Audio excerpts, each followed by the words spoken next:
Hotel Quimar, localizado na avenida principal de Tramandaí, voltado para o público executivo, possui apartamento com ar-condicionado, frigobar, internet a cabo, garagem fechada, café da manhã diferenciado, sala de reuniões e eventos. Faça sua reserva pelo fone 51-3661-2824 ou pelo e-mail reserva@hotelquimar.com.br. Hotel Quimar, na Fernandes Bastos 813, em Tramandaí.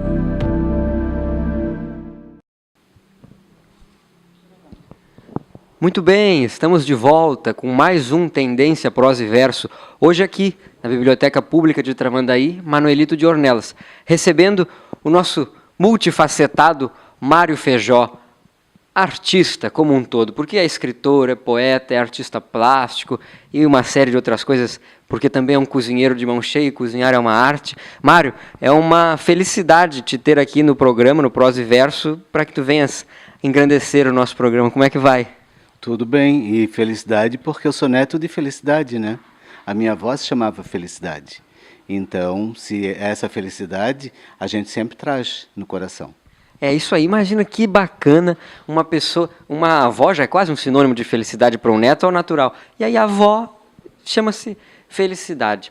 Mário, tu és escritor, tem aí uma série de livros publicados, mais de 50 obras coletivas, mas antes disso tu trabalhavas, a tua formação foi um pouco longe, né? Tu és formado em administração. Eu trabalhei para viver, né, para sustentar a família, para ajudar a família, e eu sou administrador de empresas, com pós-graduação em cooperativismo, mas desde adolescente eu sempre escrevi, paralelamente a isso. Só que daí, quando eu pensava numa profissão, eu dizia assim, eu não vou ser da área de letras, que isso não vai me render nada, e eu precisava ter uma profissão que me desse um rendimento para manter uma família, né? Então, eu acabei sendo administrador de empresas e trabalhei na Universidade Federal de Santa Catarina até 1999 e daí depois me aposentei.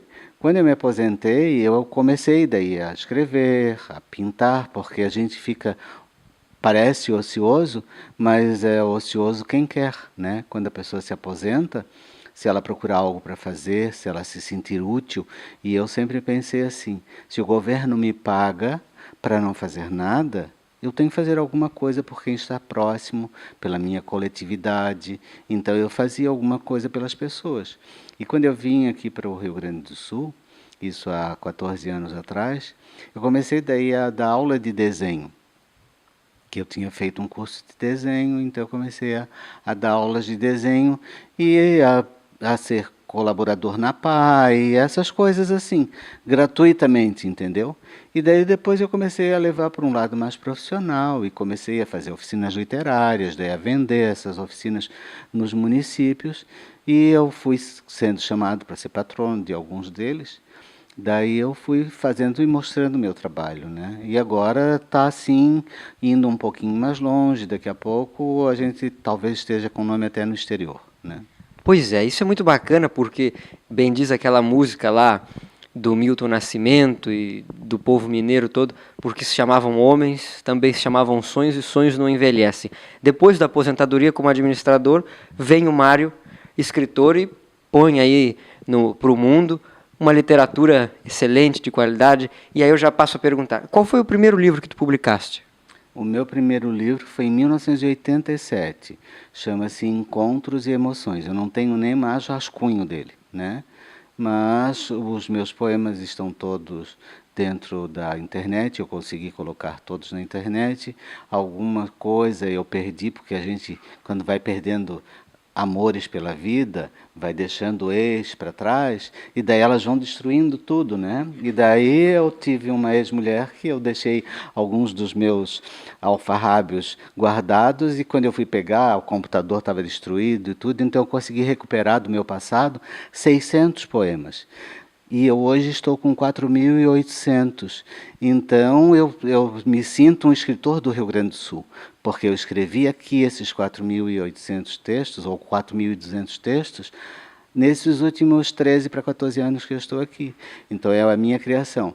E eu até parei de escrever um pouco porque algumas pessoas estavam dizendo que eu estava sendo compulsivo, porque tinha dias que eu escrevia 9 poemas, né? E daí as pessoas começaram a dizer que eu estava sendo compulsivo.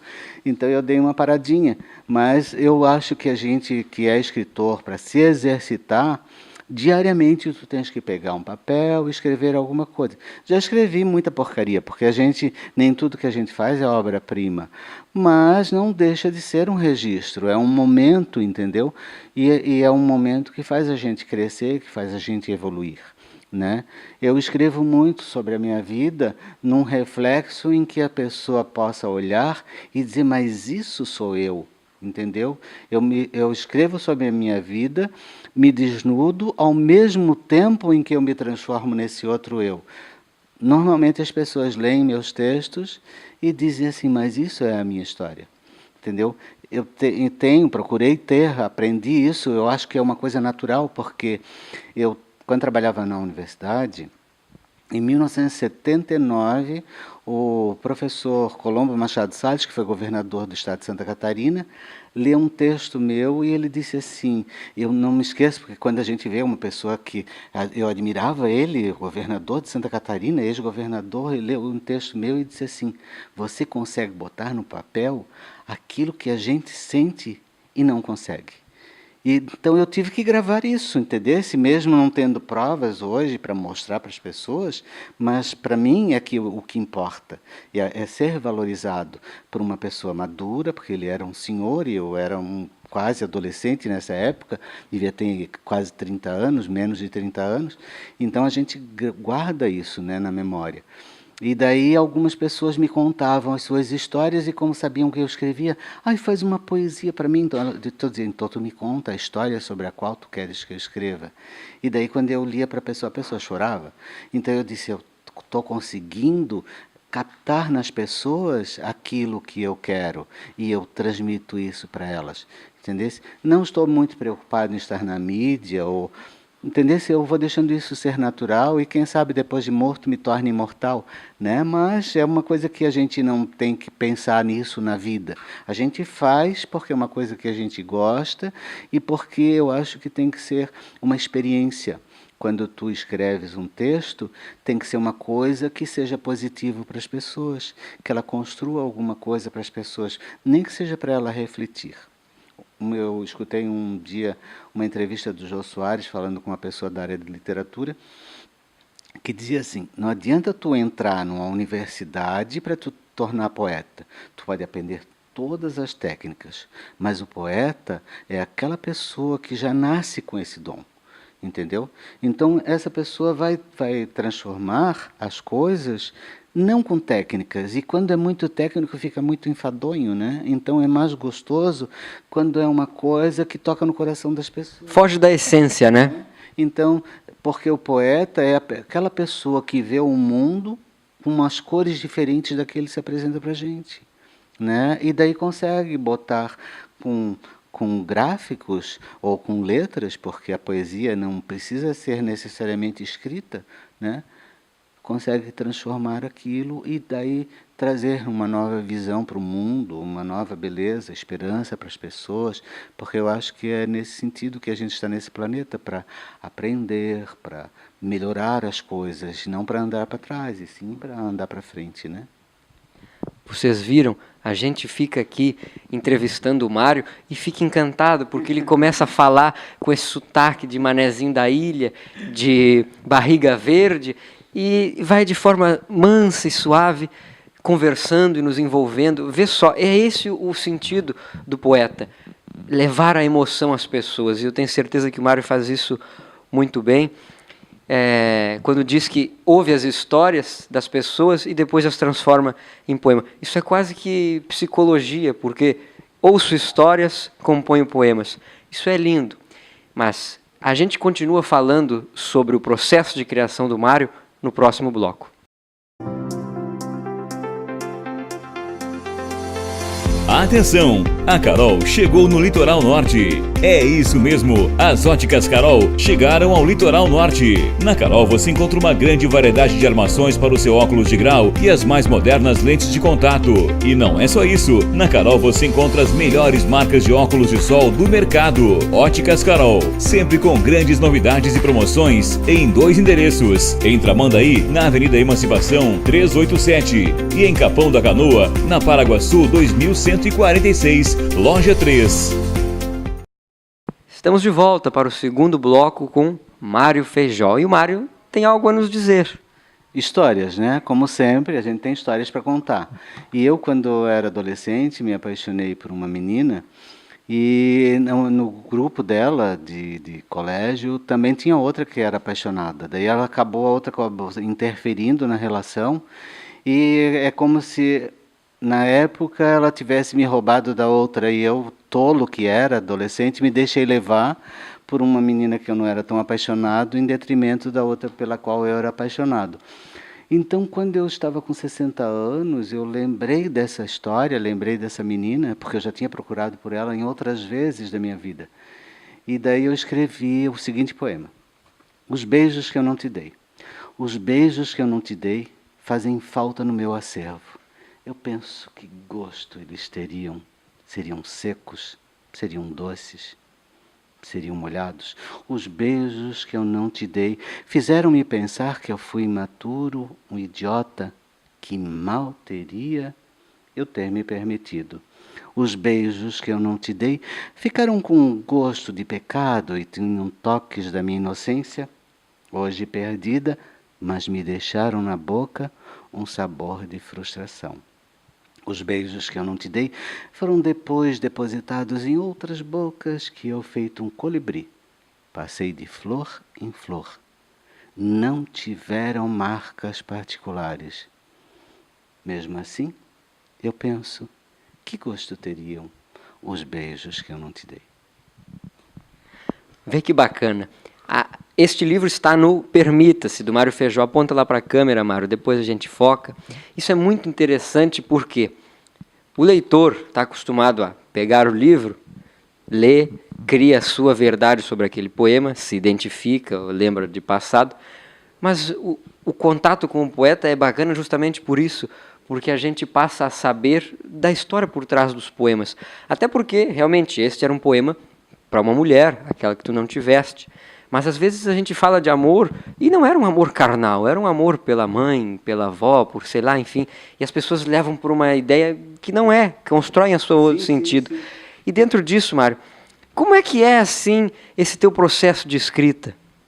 Olha, tudo quanto é coisa é motivo para inspiração. Se tu me deres uma folha de papel em branco e disseres assim, Mário, eu quero que tu escrevas um poema para essa folha de papel em branco, eu vou escrever. Eu tenho essa capacidade. Eu não sei se é porque desde os 13 anos eu escrevo, e hoje com 67 anos, então 54 anos escrevendo, a gente ganha essa maturidade, né? Mas é uma coisa que, como tu disseste que tu também és um desses poetas natos, eu também sou um desses poetas natos. E sabe como é que eu comecei a escrever poesia? Eu acho que eu era um menino prolixo. Então, nas minhas aulas de história, as professoras mandavam fazer resumo e eu escrevia a história da história. Eu sempre ampliava aquilo. Aí uma professora de português nos ensinou a fazer poesia e começou, a gente, na poesia, o que tu dizes em poucas palavras, tu conta a história do mundo, né? Um pequeno poema, por exemplo, um mini poema, um micropoema, nasceu, morreu, natimorto. Isso basta e contou uma história. Entendeu? Então, todas essas histórias de vida, a gente vai observando. Eu um dia vi uma mulher grávida andando e comecei a me colocar no lugar dela e pensar no ventre dela, como é que a coisa... E escrevi um poema sobre isso. Entendeu? Esse livro aqui, Os Filhos da Enxurrada, ele conta a seguinte história. No programa do Jô Soares, uma moça deu uma senhora... Em São Paulo existe um Museu da Pessoa. Aí eles entrevistam pessoas para cada uma contar a sua história. E essa senhora, negra, disse o seguinte, quando tinha 8, 9 anos, eu perguntei para minha mãe como é que eu tinha nascido. Daí ela me disse, deu uma enxurrada e você veio descendo, eu fui pegando. Vê só como isso também não deixa de ser uma verdade, porque quando há um parto, estoura a bolsa, e é uma enxurrada. Ela contou uma fantasia que estava contando a verdade. E daí eu escrevi Os Filhos da Enxurrada, porque todos nós somos filhos da enxurrada. Né? É uma enxurrada de emoções quando a gente encontra pessoas novas, é uma enxurrada quando a gente nasce, né? E pela vida fora a gente vai vivendo emoções e tendo enxurradas, e tendo que se agasalhar da chuva e se proteger da chuva para poder viver. Então, são histórias que a gente vai contando, que são histórias minhas, mas a partir do momento em que eu conto, a história deixa de ser minha, porque as pessoas vão se identificando. Eu estava falando para a nossa colega Silvana, hoje no carro, quando a gente estava indo para a reunião da academia, que assim, eu tenho uma tia que tem umas histórias muito pitorescas, aqui dentro disso já é felicidade, que tem histórias da minha vida. E essa minha tia, ela tem a mania de limpar tudo. Ela tem uma sandália para a rua, uma sandália onde tem um piso e uma sandália para onde ela entra dentro de casa. Né? E um dia eu cheguei na casa dela, e daí um dia de sol, olhei para o céu, não tinha uma nuvem, na mesma hora eu pensei assim, hoje a tia deve ter areado até o céu, porque o céu estava azulzinho. E eu escrevi, tem uma história aqui dentro, no quintal da tia Lourdes, né? Tem uma história aqui. Entendeu? Então são histórias assim, e daí quando as pessoas começaram a ler, eu tenho uma tia que faz mais ou menos isso, eu tenho uma tia que, entendeu? Porque as pessoas vão se identificando com as histórias. E o que o meu forte em escrever é poesia, e as minhas poesias têm história.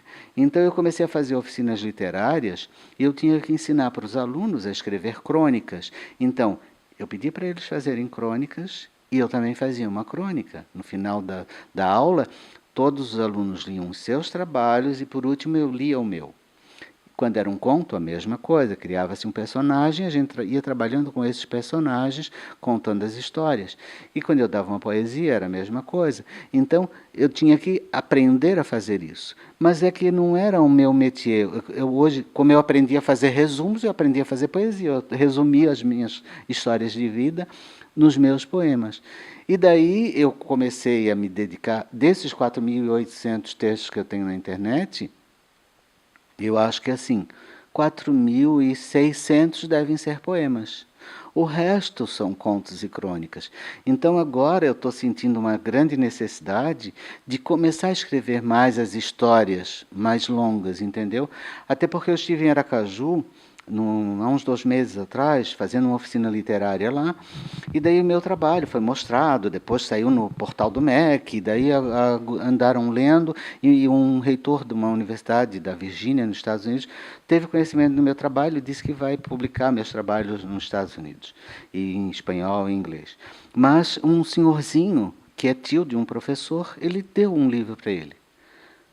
Eu sei que outro dia ele fez um áudio pelo WhatsApp, e esse senhorzinho e a esposa dele vieram e falaram: eu estou encantado com o seu trabalho, eu já dei para todo mundo, eu comprei 10 livros seus, eu quero que o senhor mande mais, porque aqui tem muitos poucos, entendeu? Então é assim, eu estou me sentindo feliz, porque mesmo sem querer, as pessoas estão descobrindo o meu trabalho, entendeu? Eu não estou fazendo nada para isso, eu não estou indo na mídia, eu não estou indo nada, tanto é que desde o início disse assim, Mário, vem dar entrevista, eu disse, deixa as outras pessoas irem fazendo. Pois é, isso é um relato. Outras pessoas irem fazendo. Eu disse, o dia que ele não tiver ninguém lá, que precisar de um pobrezinho, ele me chama.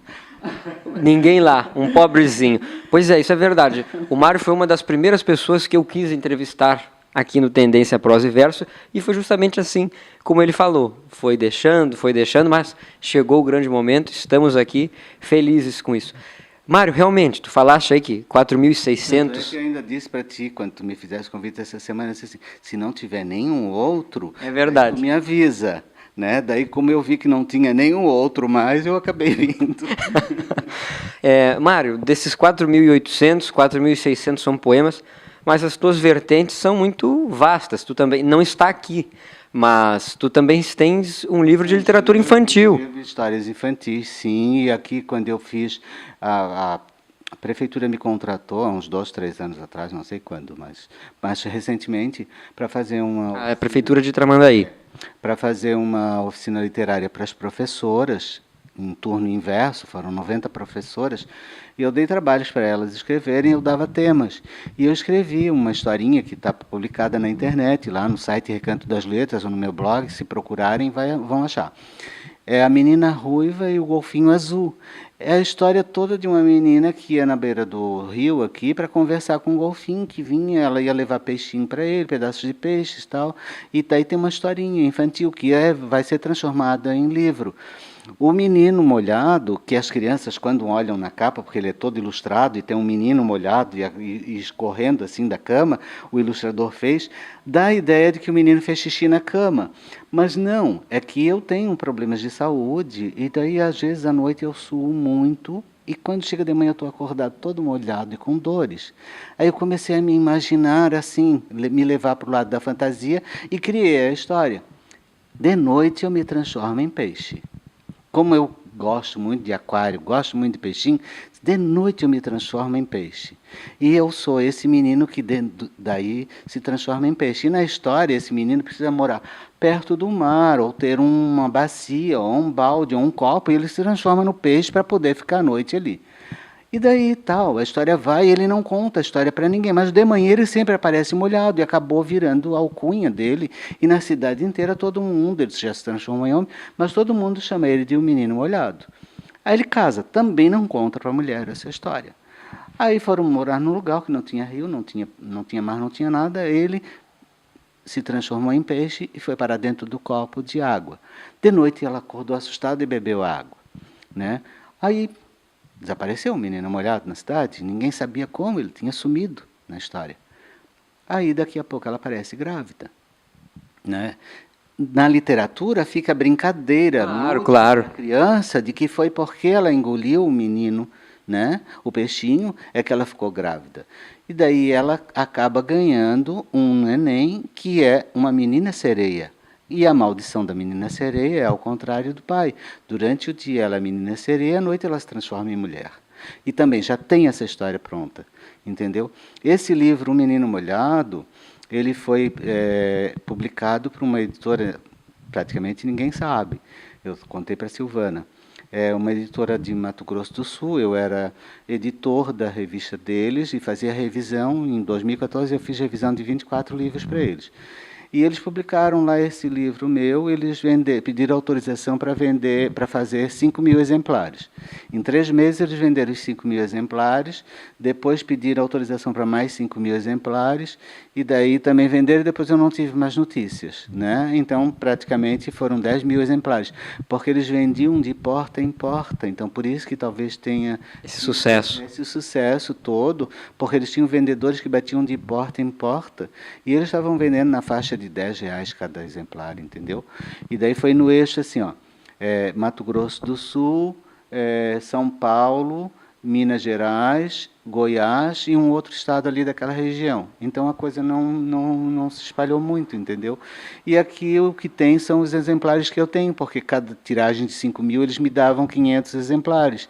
Então eu fiquei com 1.000 exemplares que eu tenho colocado à venda por R$15, entendeu? Então a gente também tem que fazer os comerciais da gente, claro. né? Eu sempre brinco assim, quando quiser comprar meus livros, olha, eles custam R$30, pode ser financiado pelo Sistema Financeiro de Habitação, parcelar em 10 vezes, pode dar cheque pré-datado para 2020, 2021.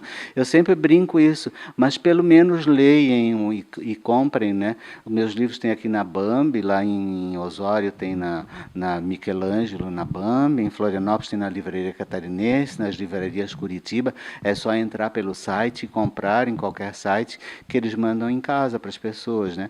Ou quem quiser particularmente fazer contato comigo, faça contato comigo, que eu mando pelo correio e ainda mando com autógrafo, né? Olha aí que bacana, o importante é justamente isso, adquirir os livros. Mas a gente segue falando um pouquinho mais sobre a literatura e a obra do Mário no próximo bloco. Consórcio Becker no Litoral, aqui em Tramandaí. Hoje estamos com um grupo de motos, né? Contemplação, 10 contemplação por mês, parcelinha de R$165, né? Uma parcelinha super pequena. Tu consegue isso só no Consórcio Becker, né? 10 contemplação por mês e uma por sorteio. Venha logo, para de andar de ônibus, né? Adquira já sua moto com o Consórcio Becker. tu entra com o sonho, a Becker entra com a ferramenta para realizar esse sonho. Consórcio Becker aqui no litoral, em Tramandaí, na Fernandes Bastos, número 500. Vem pra cá e adquira já sua moto 0 km. Vem comprar barato, vem pra Becker. De volta para o terceiro e último bloco do Prosa e Verso, hoje com o Mário Feijó. Nos outros dois blocos a gente já percebeu que o Mário vai falando com essa voz mansa e calma, e ele vai conquistando a gente para prestar atenção e descobrir o que vem por aí. E vai contando histórias e vai nos envolvendo. E dentro disso, Mário, não me resta outra coisa se não te perguntar. E esta pergunta ao poeta, ela vai muito além. O que é a vida? Primeiro, a vida é tu não reclamar de nada. Porque o que acontece é o seguinte, se nós fôssemos conscientes, nós ocidentais, como são os orientais, de que nós nascemos para morrer a qualquer momento. Então a gente iria aproveitar a vida da melhor maneira possível, sem reclamar. Porque todos que estão nesse planeta têm uma forma de sofrimento, porque é o sofrimento que nos engrandece. Eu acho que eu não seria quem eu sou, que eu não sou nada, eu não me considero muita coisa, entendeu? Mas, para mim, eu cheguei num estágio, uma pessoa que, assim, ó, simples, pobre, humilde, chegar hoje, eu ter a minha casa, eu tenho meu sustento, eu tenho meu carro, eu criei 5 filhos, eu tenho 9 netos. Então, para eu ter tudo isso é uma vitória. Entendeu? Agora, tem gente que adora falar de doença, principalmente quando as pessoas vão envelhecendo. Eu dói isso, se tu diz assim, eu estou com uma dor na perna. Outro dia eu estava dizendo para uma amiga assim, eu estou com uma dor, eu não me lembro onde é que foi a dor dela, disse, eu conheço uma pessoa que morreu disso.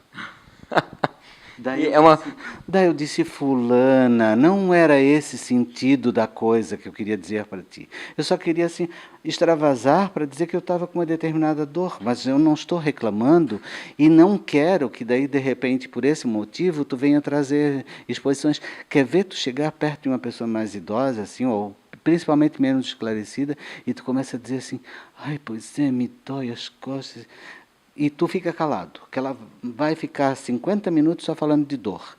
Vira uma competição, né? E remédios, então, se tu falas assim, eu estou com uma dor, todo mundo traz um remédio. Hipocondríacos. Todo mundo traz um remédio, traz a solução. Então, vocês veem a beleza do que está na vida, né? Eu hoje ainda li para vocês lá um texto que eu disse colagens. É assim, ó, as alegrias eu procuro guardar. Eu decidi ser feliz. E isso é uma decisão pessoal de cada um de nós. Ser feliz não é uma situação, porque tu comprar um carro novo, tu ganhar um apartamento novo, o nascimento de um filho, um emprego, são momentos felizes, são momentos gostosos, de repente até para alguns vira comum, mas tu decidir ser feliz, chegar alguém te cutucar e querer te derrubar, não é essa pessoa que pode fazer isso contigo. Quem pode é tu, se tu deixares. Entendeu? Então, o que eu decido? Eu decido ser feliz. Então, eu vivo mais tranquilamente, entendeu? E daí, por que às vezes as pessoas... Eu até acho que estou meio caidinho quando me olho no espelho, com 67 anos, mas as pessoas olham para mim e dizem assim, algumas pessoas, tu não parece a idade que tens. Eu sou uma delas que disse isso, aqui no início. Mas isso eu acho que eu já sou assim desde criança. Eu não sei se é porque eu sou atemporal, ou porque pode ser até ser por isso, entendeu? Ou é porque assim, eu não levo muito a sério as coisas do corpo, entendeu? Porque o corpo é um simples instrumento que a gente está usando para viver. Mas eu acredito que eu seja um ser eterno. Entendeu? Se eu acredito nisso. Então, esse corpo aqui é como eu embarcar num ônibus que vai me levar daqui de Tramandaí até Porto Alegre, ou até Capão, ou qualquer outro lugar. Entendeu? Esse corpo é esse veículo. Então, não é esse corpo que eu tenho que dar importância. Porque tudo que eu fizer aqui eu não vou levar. Sabe qual é a nossa essência?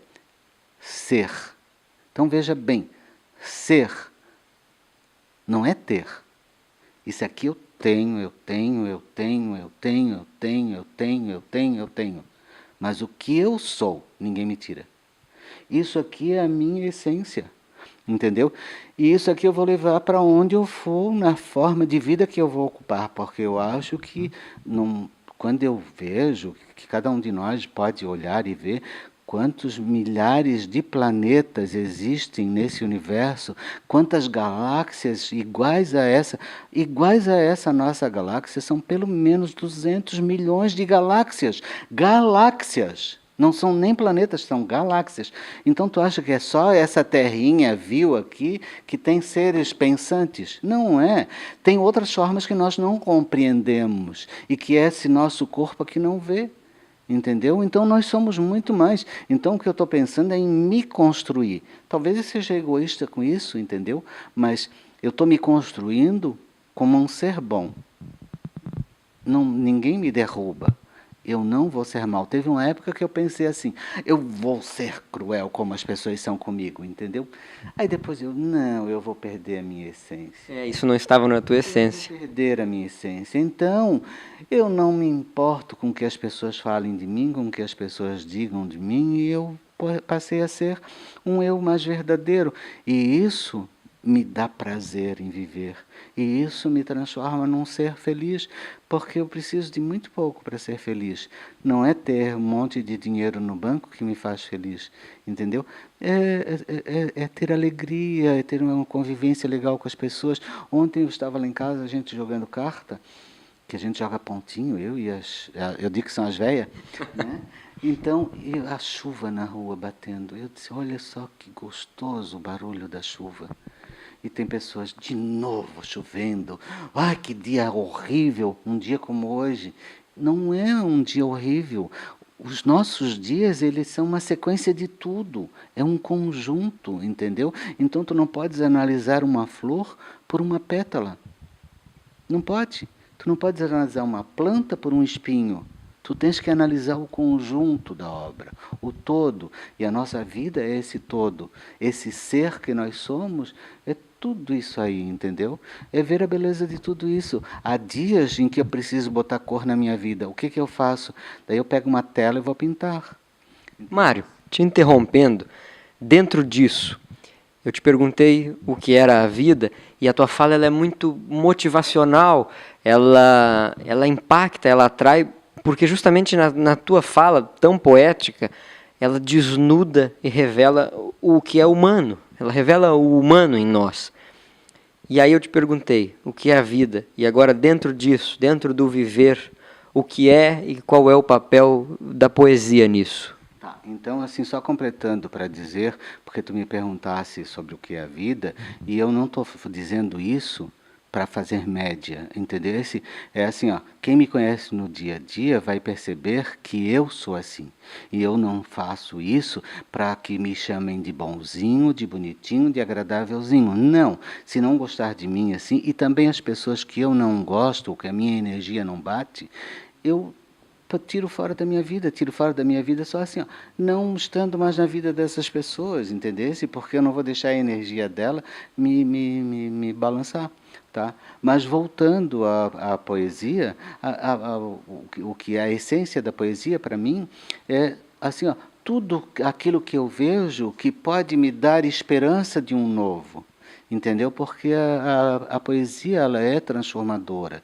Eu já ouvi médicos da Universidade de São Paulo, porque lá eles já estão assim aceitando que nós somos espíritos e que as pessoas que leem um poema por dia se sentem melhor. O poema é curativo, porque muita gente, eu só vou esclarecer uma coisa, muita gente não sabe, até poetas às vezes não sabem. As pessoas não falam poesia e poema, e acham que uma coisa é sinônimo. Totalmente diferente. Né? A poesia é como se fosse assim, a poesia é o perfume, e o poema é isso que está aqui, ó. Entendeu? Aquele texto que tu escreves, aquilo ali é um poema. E a poesia é o que tu botas dentro daquele poema para fazer a pessoa pensar sobre o que tu estás falando. Entendeu? Por isso é que eu falei no início que a poesia não está só em textos escritos, ela está também nos trabalhos que tu fazes, ela está na tua forma de viver. Quando vocês olham para mim, vocês veem que eu sou pura poesia, porque eu vivo isso, entendeu? Eu vivo isso, eu sou um ser transformador. Para mim, se o meu exemplo te servir, tudo bem, entendeu? Tu pode tirar alguma coisa para ti. Eu não estou aqui para mexer, é aceitação. Cada um aceita aquilo que quer. E quando uma coisa é boa, a gente escolhe, não, isso aqui é legal para mim, isso aqui é bom para mim, entendeu? E para mim não vai acrescentar nada tu dizer assim, eu gostei, Não, é bom para ti, se eu sou um bom exemplo, entendeu? Porque para mim não acrescenta nada eu querer fazer uma média para eu ter seguidores ou para eu ser uma pessoa que vire ídolo. Não, isso é a minha essência. Quando eu me construo, é para mim que eu estou me construindo, entendeu? É para o meu eu que está se engrandecendo. E esse eu não é um eu comparativo para diminuir as outras pessoas. Não, é a minha essência do que eu vou ser daqui para frente. Porque eu brinco que na poesia a gente pode ser o mar ou estar nele. Eu posso ser o céu, eu posso ser uma planta, eu posso ser um animal. Entendeu? É só eu me colocar no lugar disso. É só eu me transformar nisso. E viver essa essência. Mário, para que as pessoas fiquem mais próximas de ti, o homem que é pura poesia, como tu bem definiste, e é verdade porque quem te conhece sabe. Passa para a gente o endereço do teu blog. Olha, certinho, eu não sei, mas se botarem na internet Mário Feijó, qualquer um vai achar. Eu escrevo no Recanto das Letras, daí bota lá Mário Feijó, tem vários Mários Feijó. Mas Mário Feijó, daí vai ver que é de Santa Catarina, e eu acho que eu sou um dos que mais tem textos publicados, e daí vai ver escritor. Mas no Facebook também Mário Feijó. Se alguém quiser me adicionar pelo WhatsApp, né, 519-9631-3442, pode conversar comigo, né? Só que manda mensagem antes, porque eu não atendo telefone, porque eu recebo muito spam, né? E isso aí, procura na internet, botando Mário Feijó, vai encontrar. Vai ver a figurinha lá e vai ver que sou eu. Mário, o programa ele finaliza tradicionalmente com um jogo rápido. Eu faço 3, 4 perguntas e tu me responde assim com o mínimo de palavras possíveis. Mas depois eu quero te convidar também para finalizar o programa declamando algum poema ou lendo, tu vais ficar à vontade nisso. A primeira pergunta que eu quero te fazer é: qual o teu livro favorito? Pois é, daí para quem é leitor voraz, eu não sei se assim tem algumas pessoas que diriam assim, 100 anos de solidão. Olha, eu vou ser bem sincero para ti, eu achei meio pesado, meio cansativo. A minha neta, que tem 20 anos, está lendo 100 anos de solidão, porque quando ela era criança, eu lia para eles. E agora a família se tornou uma leitora voraz, né? Mas então, assim, para não falar especificamente em algum, eu principalmente assim, eu adoro Mário Quintana, mas tem um autor moçambicano chamado Mia Couto, que eu sou apaixonado, tudo quanto é coisa dele que eu vejo, que eu leio, eu compro e tenho e leio os textos dele, porque ele tem uma forma de poesia que me encanta, entendeu? As coisas me levam a viajar por um mundo e eu não consigo, ele é um plantador de sementes poéticas em mim, porque eu começo a ler um texto dele e automaticamente eu escrevo 2, 3, aí eu passo uma página. Na mesma hora vai me inspirando e eu vou escrevendo outros textos, porque eu digo assim, que imagem legal é essa? Daí eu penso nas coisas da minha vida e vou lá e faço a mesma coisa, entendeu? Então, esse é um autor que eu adoro. Adorei ler o livro dele, Terra Sonâmbula, que é lindo, que é maravilhoso, entendeu? Então é assim, dos autores modernos, mas eu não posso menosprezar a ideia e dizer assim, os nossos autores, né? Machado de Assis e Olavo Bilac, e tudo. Cora Coralina, adoro essa menina, né? Adoro os textos dela. Porque a pergunta 2 que eu iria fazer era qual era o autor favorito. Já está sendo respondido, universal. O Mia Couto, né? Assim, é ímpar para mim, né?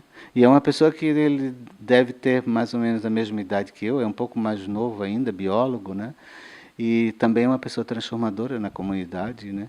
Então acho que talvez por isso também eu tenha me identificado muito com o trabalho dele, né? Mas quem sabe um dia quando eu crescer, chegue lá, a alma dele deve ser mais velha que a minha, né? Crescer um pouquinho mais, porque isso vai numa continuidade de existências, não de vida. Tu falaste aqui, mencionaste 100 Anos de Solidão como um dos livros, e um comentário que eu iria fazer antes recentemente, nós estamos gravando este programa no dia 9 de março, ele irá ao ar na semana seguinte.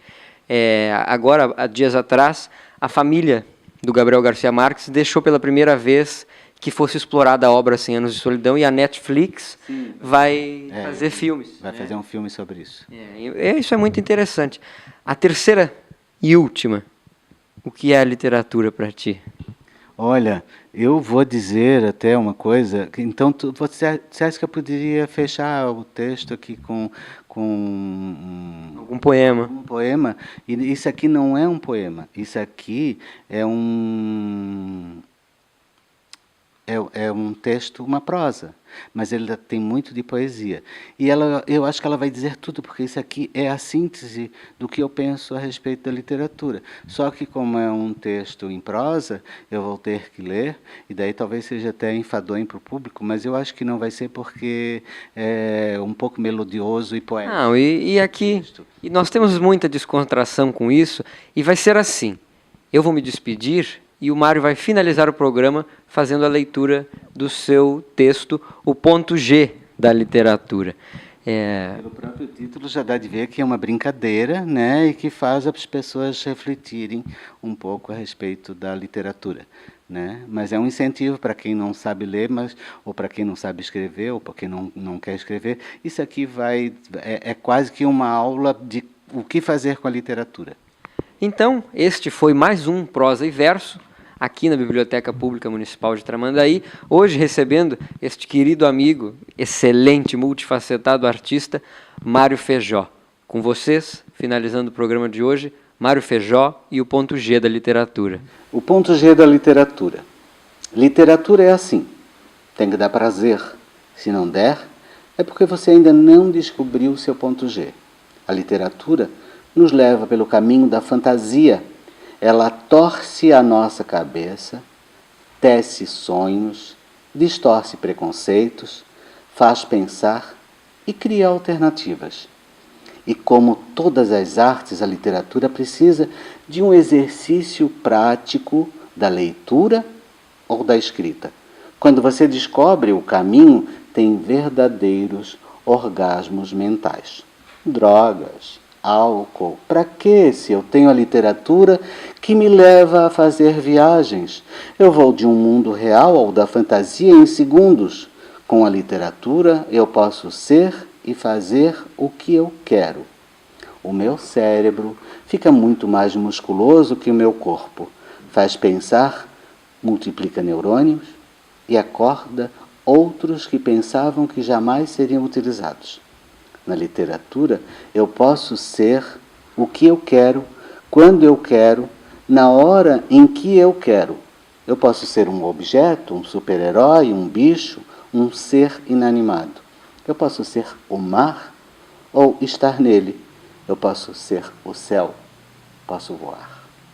Hoje, eu sou apenas um sonho, mas na literatura eu posso ser realidade.